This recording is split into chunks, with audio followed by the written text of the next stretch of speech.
अस्सलाम वालेकुम फ्रेंड्स, कैसे आप सब? I am sure all are fine. This is Mubashar Iqbal Chauhan, advocate high court. हमारा आज का टॉपिक बहुत इंटरेस्टिंग है कि नॉन बेलेबल ऑफेंसेस के अंदर क्या बेल हो सकती है, अगर हाँ तो कैसे, उसकी ग्राउंड्स क्या होंगी, उसके ऊपर जजमेंट्स क्या हैं, इन चीज़ों को आज हम ब्रीफली डिस्कस करेंगे। So subscribe the channel and press bell icon, like और शेयर ज़रूर कीजिएगा वीडियो को। बेलेबल एंड नॉन बेलेबल, इसकी डेफिनेशन हमें CRPC के अंदर बताई जाती है, शेड्यूल्स के अंदर, कि बेलेबल ऑफेंसेस कौन से हैं, नॉन बेलेबल कौन से हैं।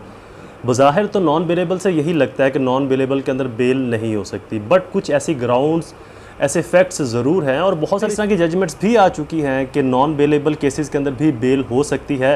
बट नॉन बेलेबल केस के अंदर बेल जो है ये एज आ राइट नहीं होगा कि उसका ये इस्टेब्लिश करना पड़ेगा वकील की तरफ से कि नॉन बेलेबल के अंदर बेल क्यों ली जानी चाहिए या मुझे बेल क्यों मिलनी चाहिए।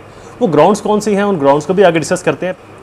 सो आज हम बात करेंगे नॉन बेलेबल केस के बारे में कि नॉन बेलेबल केसेस के अंदर बेल कैसे ली जा सकती है और कौन सी ऐसी स्ट्रॉन्ग ग्राउंड्स हैं जो बेल लेने में मदद फराहम कर सकती हैं वकील की या अक्यूज़ की, अगर वो कोर्ट के सामने उन ग्राउंड्स को रखता है तो। So firstly non bailable case होता क्या है? नॉन बेलेबल केस ऐसा केस जिसको एक तो CRPC ने डिक्लेयर कर दिया है अपने शेड्यूल्स के अंदर कि नॉन बेलेबल है, और दूसरा जिसके अंदर जो बेल है वो एज अ राइट नहीं दिया जाएगा। उसके लिए आपको ऐसी सॉलिड और स्ट्रॉन्ग ग्राउंड्स इस्टेब्लिश करनी पड़ेंगी कि नॉन बेलेबल के अंदर बेल मुझे क्यों कर मिलनी चाहिए। वो ग्राउंड्स कौन सी हैं, उन ग्राउंड्स को भी आगे डिस्कस करते हैं और इसके अंदर हम जजमेंट्स को भी देखेंगे।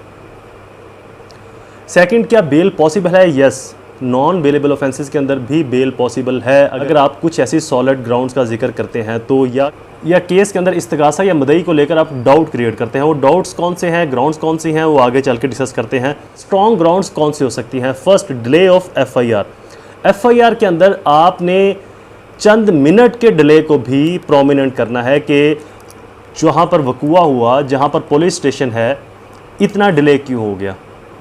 आपने इस चीज़ को मेजर करना।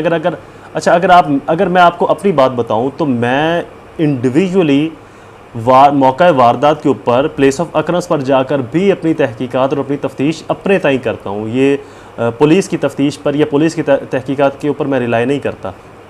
मैं ख़ुद जाता हूं मौका वारदात पर और वहां पर जाकर तफ्तीश करता हूं, तहकीकात करता हूं, मेजरमेंट्स करता हूं मौका वारदात की, पुलिस स्टेशन की वहाँ से दूरी की, पुलिस किस वक्त आई, अकरेंस किस वक्त हुआ, इन तमाम चीज़ों के मेजरमेंट मैं खुद करता हूँ।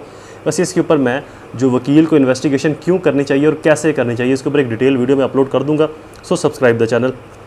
तो आपने FIR के डिले को बहुत प्रोमिनेंट करना है, चाहे चंद मिनट का या घंटे का, या अगर दिनों का हुआ तो फिर तो बहुत ही वो मैक्सिमम डिले हो गया। तो इवन दो अगर घंटों का भी डिले है तो उसको भी आपने प्रोमिनेंट करना है। फर्स्ट आपकी सॉलिड ग्राउंड ये होगी।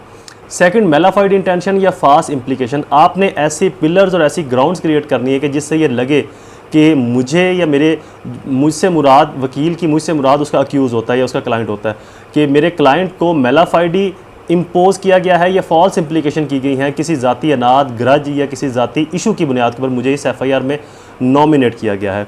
नो डायरेक्ट रोल, जिम्मेदारी कोई नहीं है। अगर आपका FIR में डायरेक्ट रोल नहीं है तो FIR चाहे कितनी ही हीरियस ऑफेंस की क्यों ना हो, कितना ही बड़ा नॉन बेलेबल केस क्यों ना हो, वहाँ पर भी मुल्ज़म को बेल दी जा सकती है। सो नो डायरेक्ट रोल या जिम्मेदारी का जो रोल है वो नहीं है तो उस पर भी आप एक सॉलिड ग्राउंड क्रिएट कर सकते हैं। रिकवरी नहीं हुई, ये भी एक सॉलिड ग्राउंड है। उसके बाद इन्वेस्टिगेशन कंप्लीट हो चुकी है या इन्वेस्टिगेशन के अंदर मेरे रोल को स्पेसिफिकली एलेबरेट नहीं किया गया या स्पेसिफिकली बताया नहीं गया कि मेरा रोल क्या था, तो लिहाजा ये चीज़ भी एक डाउट क्रिएट करती है। नेक्स्ट, मेडिकल बहुत स्ट्रॉन्ग ग्राउंड्स होती हैं। मेडिकल ग्राउंड्स के ऊपर भी आप नॉन बेलेबल केस के अंदर बेल हासिल कर सकते हैं।